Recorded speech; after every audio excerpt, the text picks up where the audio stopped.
Well, time to review something obscure. Well, I say obscure, but almost every Sonic fan knows what it is, so... Knuckles the fucking echidna didn't deserve this kind of shit. Love how everyone's saying this meme's dead. It's clearly not though, is it? It's right there! It's right in front of you! Can you not see? Do you not know the 32X was supposed to extend the life of the Mega Drive and to salvage a cheap alternative to the Atari Jaguar and the 3DO. Well, actually the add-on was less cheaper than a Mega Drive at the time of its release in the US, but whatever. But after the whole hoo-ha between two Segas, all they did was disrupting their track record on the console market. Well, their marketing for it is all raunchy humor, and the Saturn was just around the corner, so no wonder it didn't sell well.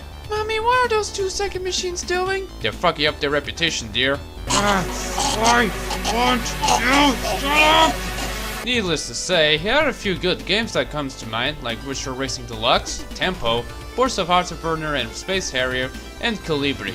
But since having a Sega system without a Sonic game would be stupid, there's of course Chaotix, or Knuckles Chaotix outside of Japan.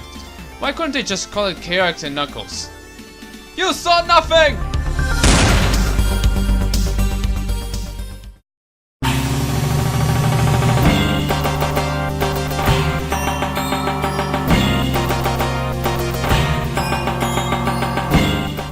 Rather long intro. At least you can skip it.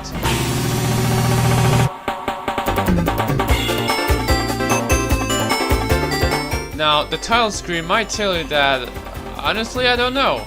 It isn't the usual blue sky, ocean and grass like in the previous games, so I'm guessing it tells you that it's gonna be a hard son of a bitch, which it kind of is. So what do we have here? A selfish furry interfering with a skills meeting? No offense, I love you all. Press start and what a menu dissonance. Like Sonic 3, it has the save feature where you can enable autosave or not. And please do not do the same mistake of selecting the first slot, as it doesn't save. Apparently the story in the manual is different depending on the region.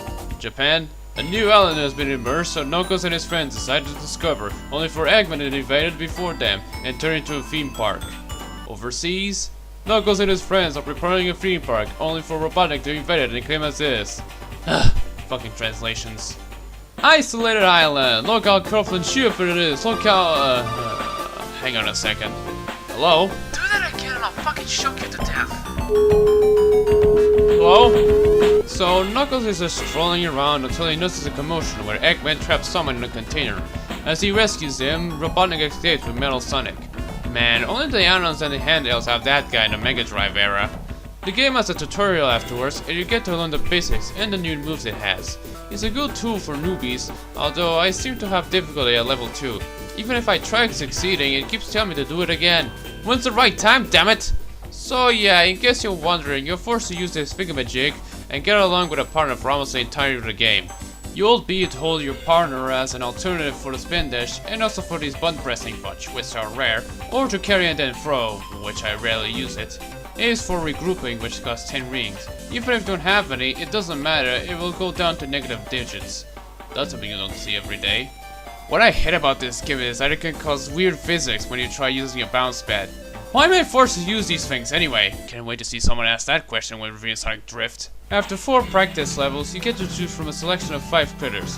Shitty Joke and Knuckles, Sonic and Armadillo's clothing, a chameleon who by far was a girl. It was the calling of the way he spins that confused me. Game Breaker, and ex-guitarist. Fun fact, he was supposed to appear in Sonic 1 for the sound test option, but that was scrapped. And since none of these guys are blue, nor a hedgehog, I'm just gonna choose SBO. It was hard to choose between him and Mighty. I mean, just look at him, he looks a lot like Sonic. The game only has 5 zones, or in this case, attractions, which sounds good, but don't get too carried away. Each attraction has 5 levels. Yeah, there's 25 levels in total. Compare that to the first part of Sonic 3, where there's 12 merciful levels. Let's get this out of my system. The worst attraction has to be Amazing Arena, because you have to find the clock to light it up. Otherwise, it kicks you out of the level when you reach the end, so you have to do it again! Occasionally, you might have an encounter with this thing. You can just wait until this timer runs out, or you can try and destroy it. If you manage to do it, you receive 6 ring monitors, which is good. It's made worse with the physics of the game. Since you're stuck with your partner for almost the entirety of the game, you will encounter some irritating physics breaking, which can sometimes help you progress faster. Unbelievably, the characters must not leave the screen, not even a single pixel of their sprites. The developers deliberately made this decision as an excuse to make this into a co-op game that you can play with a friend. Well, friend or no friend, it's worse than Resi 5's. Even the AI isn't as bad as this. Why are you so annoying? What's more annoying is that elevators in these springs require 2 characters on them, so if your partner disappears after you're hit with no rings, you have to wait until they appear to progress. Why aren't I playing Sonic Heroes instead? Since this is a Sonic game, there's always gonna be a boss at the end of each zone. Well, almost. What's interesting is that it plays a little cutscene to introduce them. Here, Eggman is summoned by the projector teleporter thing. He also spawns enemies from the projector. Don't ask how. Like the previous games, all you do is avoid his attacks, hit him like 8 times, and you're done! Attraction completed! Doesn't seem fair at all so far. By the time I defeated that, I'm almost at the point of finishing the game. Okay, so I haven't talked about the hub world yet, so here we go. This is the entrance. You always go back here when you finish a level or die. When you enter the place the first time, or after loading a save, you're forced to use the combi catcher, a claw machine-esque thing where you have to choose a partner at random. Hope it's not heavy or bomb, they suck major ass! The former is, well, heavy, and the other explode when it gets hit, which is annoying. Then you're on the level selector, which again is chosen at random. Then you have to stop it by bumping into the bumper. Botanic Base. Yes, every attraction has the same first letters on each word, just like in Sonic CD. I rather play that. It boils down to basically Green Hill, but without the palm trees and sea at the background. Is it a lake or a river? I don't know. The ring system is somewhat the same. You have to collect rings to survive, but collecting 100 of them do nothing. This game has infinite lives, but don't get too carried away. If you have no rings or negative rings, like you're in debt or something, you lose your partner if you get hit. I hate how you lose rings here. Some of them get thrown into the 4th wall, probably just to showcase the power of the 32X or something. If you're alone and ringless, there's no death animation. Instead, this happens.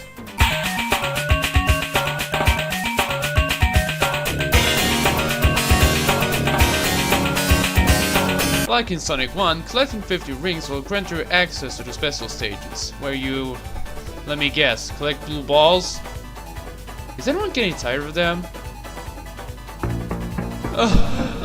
Please, let me go! Not until I tell you so, my sweet pet. Anyways, yeah, it's sort of but not really like the ones from Sonic 2. Here you have to collect a certain amount of balls before moving to the next section.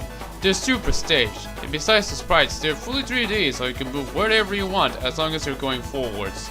If you don't have enough of them, the section loops to find the remaining balls. Get them before the ring count runs out, or don't fall off the edges. You're so impatient.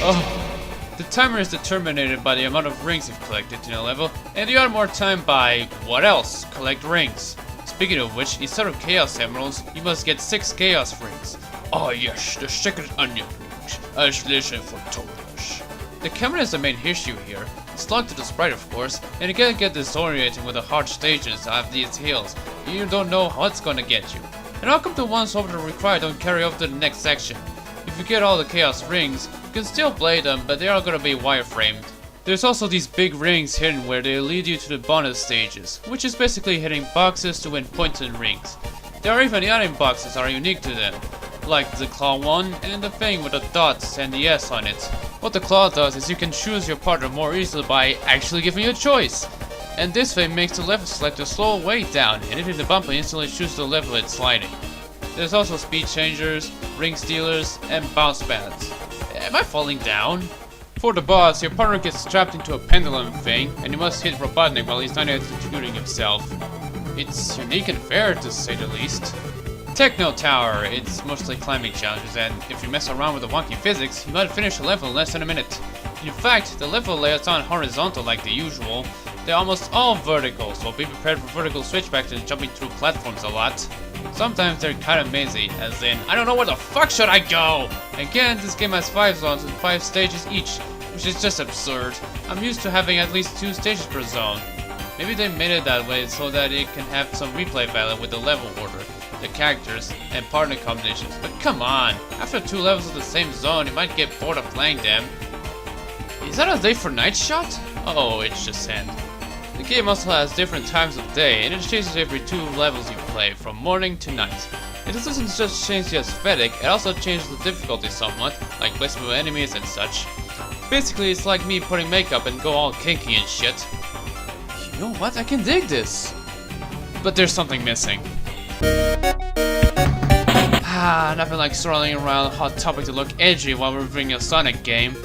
For the boss, you're trapped in the dome with Eggman, and you must avoid those electric rays and also hit him 8 times. Typical. Marina Madness, ironically named since this game doesn't have any water. Good! Is this a floating dock? An airport or something? Each character has special abilities when double tapping the jump button, which by the way is C. Knuckles has the usual moves of gliding and climbing. Mighty can stand on walls with his feet for a bit and jump from them.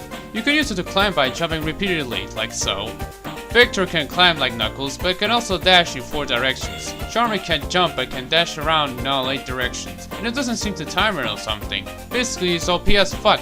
Why bother playing someone else? SPO can grab on and walk on walls. You can cheat your way to the top with a variety of ways. Think of the possibilities! Speaking of cheating, here's a fun shift that you probably read from Sonic Retro. Accessing the left select menu by going to the color test and do a specific combination, you get to play whatever that is by selecting a bunch of asterisks. The fans call him Echidna, and it's supposed to be Tails when the game was called Sonic Trackers in the alpha builds, or was supposed to be called Sonic Clackers. As evidenced by how he's the second selectable character after Sonic, and how he could fly in one of the early builds.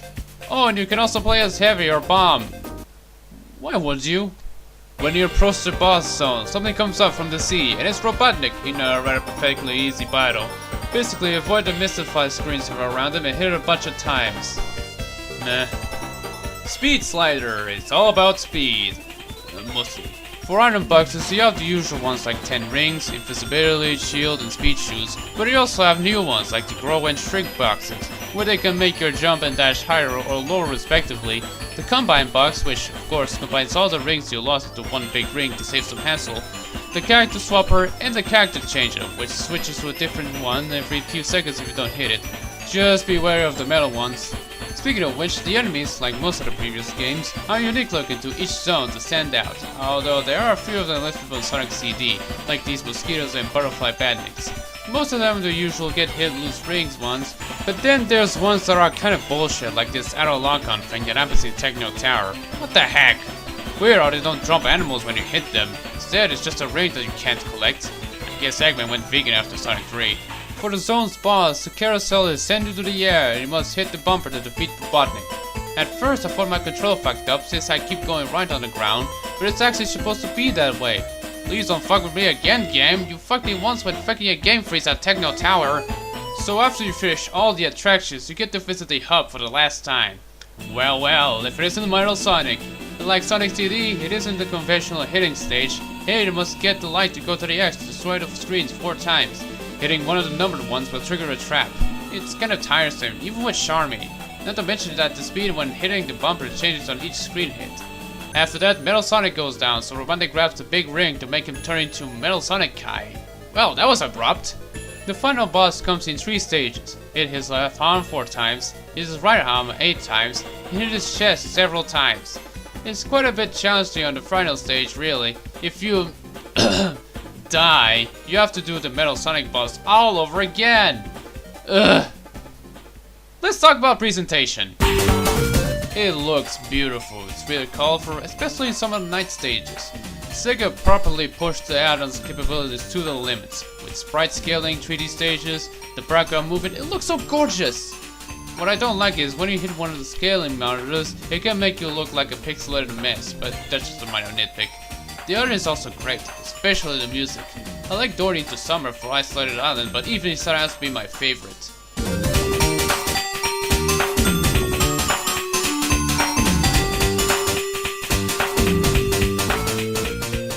I have no major complaints about it, other than to say that it doesn't fix the game's mediocrity. Unfortunately, I won't spoil the ending of Chaotix. Oh, who am I kidding? I'm Sassy Patty. I'll spoil Sonic ending so you don't have to. I hope I'm not foreshadowing something. If you defeat Kai and have all the Chaos Rings, you get a credit sequence behind the group including Sonic and Tails. What the fuck were you two? If you don't get all the rings... Wow, that went dark.